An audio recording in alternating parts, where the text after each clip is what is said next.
Salut Jack, salut Gigi, comment tu vas? Ça va et toi? Super! Dis, qu'est-ce qu'on fait aujourd'hui Gigi? Ah, eh bien j'ai un nouvel exercice à te proposer. Ouais, chouette, j'adore tes exercices. Alors aujourd'hui Jack, je te propose d'essayer de te mettre à la place d'une personne qui vit quelque chose que tu n'as jamais expérimenté dans ta vie. Je comprends pas bien ce que tu veux dire, tu me donnes quelques exemples? Oui, par exemple, ça pourrait être une personne à la retraite ou une personne à mobilité réduite ou encore un sans-abri, une personne qui vit dans la rue ou une prostituée. Ah oui, ok, j'ai compris. Oh là là, ça va être difficile de choisir. Attends, laisse-moi réfléchir. Je vais choisir aujourd'hui d'essayer avec un sans-abri, quelqu'un qui vit dans la rue parce que je me suis toujours demandé comment c'était d'avoir cette vie-là. Ok Jack, alors imagine donc, tu vis dans la rue, tu n'as pas de logement, donc tu n'as pas d'eau, pas d'électricité, tu n'es pas sûr de manger tous les jours, et parfois les autorités qui passent, les policiers te chassent de l'endroit où tu t'es installé avec ton matelas et ta couverture de fortune, et puis il y a les gens qui passent dans la rue qui te regardent bizarrement, etc. Donc imagine-toi, prends un moment pour imaginer comment serait ta vie dans cette situation-là. Et tu vas prendre un aspect à la fois, d'accord? Et tu vas essayer de deviner les besoins qui ne seraient pas satisfaits chez la personne et éventuellement comment elle se sentirait. Ok, alors je vais commencer par le fait que je n'ai pas de logement et donc je n'ai pas d'eau, pas d'électricité et pas de chauffage. Oh là là, mais ça doit être terrible en fait, je crois que je me sentirais très inquiet, très en insécurité, j'aurais besoin de sécurité et puis de confort, d'hygiène aussi, oui, d'intimité. J'ai pas de chez moi, tout le monde peut venir me déranger à tout moment, ça doit être terrible ça. Ok, alors, un autre aspect maintenant.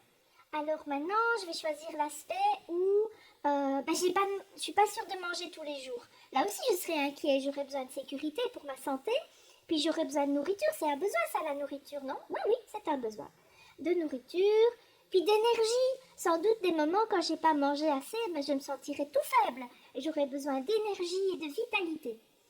Alors, quoi d'autre? Ah oui, les gens qui passent dans la rue à qui je demande. Oh là là, moi je crois que je serais mortifiée, Gigi, si j'étais à la place de cette personne-là.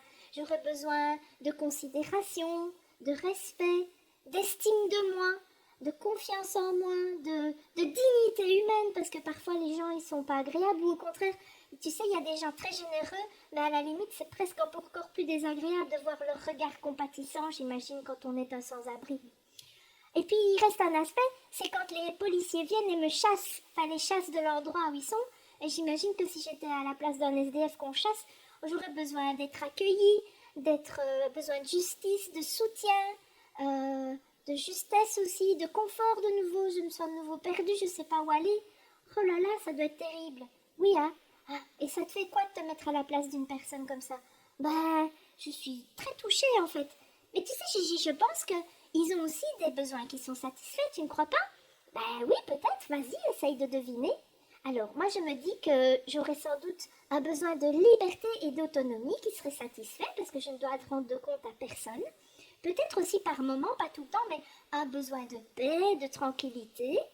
Ouais, ça doit être des besoins satisfaits. Mais bon, dans l'ensemble, Gigi, on est d'accord que ce n'est vraiment pas rigolo d'être un SDF à mon avis, hein. Non, en effet. Alors Jack, tu vois, cet exercice qu'on vient de faire, ça s'appelle être en empathie avec une personne. C'est-à-dire essayer de se mettre à sa place. Alors tu ne seras jamais complètement à sa place, mais tu peux essayer d'entrer en résonance avec ce qu'elle vit. C'est un super exercice à faire pour pratiquer intensément la communication non violente. Alors tu pourras essayer de le faire avec les autres personnages, les autres situations que je t'ai proposées au début, comme une personne à mobilité réduite, etc. D'accord? Ah, c'est super, je vais pouvoir m'entraîner d'ici notre prochaine rencontre. Merci Gigi. Allez, bonne journée. Ciao. Ciao, Jack.